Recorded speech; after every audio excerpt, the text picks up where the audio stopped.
Hey y'all, this is Tyler Blake from tylerblakeart.com again, and today I thought I would switch things up a little bit. This is day 64 of my 100 Days of Making Comics, and I thought I would try. I don't have a great setup for filming my drawing process, but I'm going to try this out and maybe we'll. Oops, don't fall. Maybe we will mess with some angles and things and see what works out okay. But, anyhow, today I am working on the correction for this panel here, and I'm using a piece of Bristol that is double height and double width of the panel. So I'll get it the way I like it, and then I'll, scan it, shrink it down, and I'll probably just light box it and ink it right directly onto the panel, because this is getting pretty. I'm afraid if I tried to pencil it over this, because this is as good as this is going to erase anyway, that when I go to ink it, I'll just be like, what's going on here? So, anyway, and this is, this is like the first visible action of, conflict, violence, whatever, in the comic. So I really want to, get it right. So I'm just gonna do this for a couple minutes, and maybe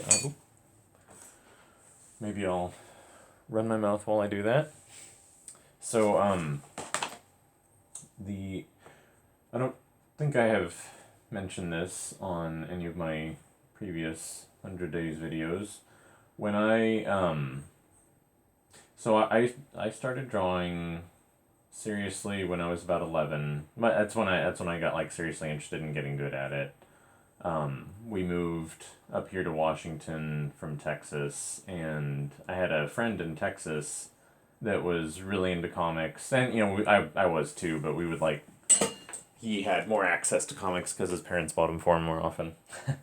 The trials of being 11, and so we would we'd hang out and read comics over at his place, and um, he would copy the art, and he was further along than I was. And then when I moved up here, he sent me some drawings, and he said, "Hey, why don't you draw something and send it back to me?" And then the correspondence and interaction was kind of what started me developing the habit. Which, and my point is tying into the 100 days. The more you do something, the better you get at it. And so when you do a challenge like the 100 days and really make a habit out of doing it, then you start to see improvements, which is awesome, really. I can't overstate how exciting that is, really. So, fast forward, when I was in my 20s, I was in a, after September 11th, I live in an area where there's not a lot of great jobs available, and I had been in a car wreck, so I had like kind of limited employment potential because I had messed up my back. I was walking with a cane for like 10 months, and anyway, I took a night job as a janitor, and that turned into like a 13-year stretch where I worked my way up into senior management, but it was a night job, and I was working, as the operations director, I was working 60 to 80 hours a week.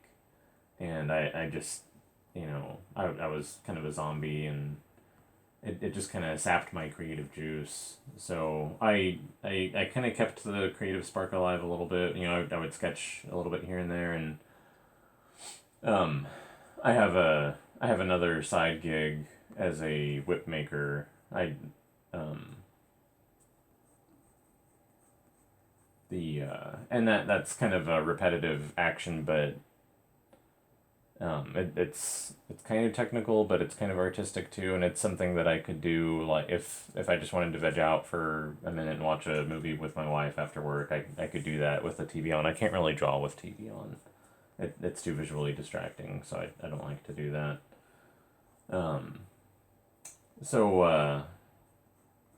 about 4.5 years ago, I got into a better job situation, and I was like, it was a day job, and it's just a regular full time 40-hour a week gig. And it's a much better situation. I'll never work nights again. That sucked. And anyways, I was like, yeah, I really want to get back into drawing. And I found that I was really struggling, and that I felt like I had lost so much ability. Hopefully this isn't... Okay. I felt like I had lost so much of the skill that, I felt like I had really taken steps back from what I had built up to, and that was really frustrating. So I started, practicing, and I started looking up tutorials on YouTube for not just like drawing tutorials, but how to make a living as an artist, because I was, it was a better job, but still, not what I'm passionate about. And I came across Stan Prokopenko. So I don't know if you can see this, but I'm using the Loomis method that he teaches on a lot of my figure stuff, and some of it. So like when I was, I don't know, about 14 or so, my mom got me a copy of How to Draw Comics the Marvel Way by Stan Lee and Steve. Was it Sal?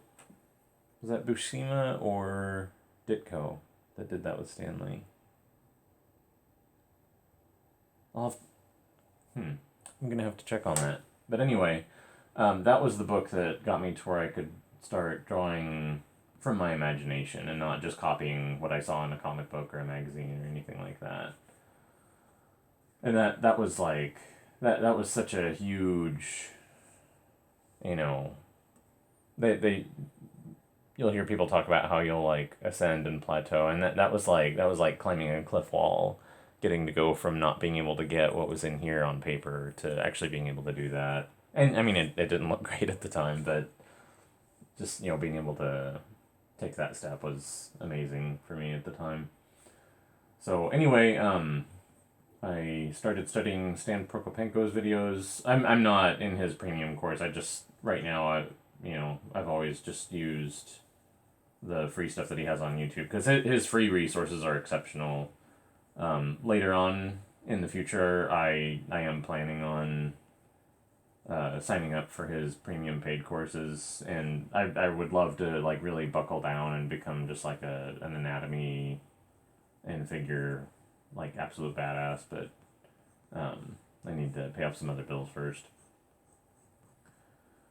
So, and then also Jake Parker, and it was kind of funny because at first when I first came across Jake Parker's videos, I was like, he's kind of got a more cartoony style than I do. I don't think I could really learn anything from him. But then I was watching a video while he was inking Skyheart, and I started to notice like how much control he had over his brush, and how smooth and fast he was at that. And I was like, wait a minute, there's something else here that I'm not catching right off the bat.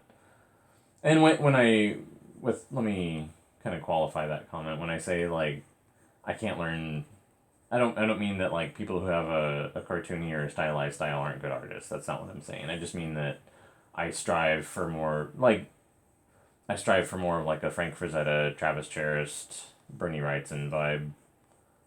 And that might be a weird triumvirate to put together, because Travis Charest is pretty different. But I mean, they're all pretty realistic and dynamic, I would say.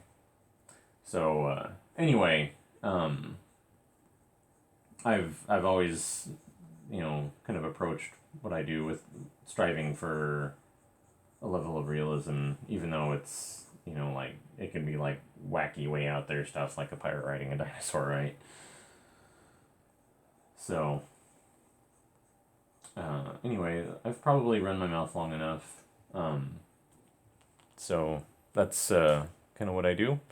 And I'm going to go ahead and shut this off. So thanks for watching, and keep on reading comics, buying comics, and making comics. And I will see y'all tomorrow. If anybody watches this, please let me know in the comments whether this is appealing. It was totally unscripted, and one of the things I struggle with is like, am I saying anything interesting at all? So I will see y'all tomorrow. Bye.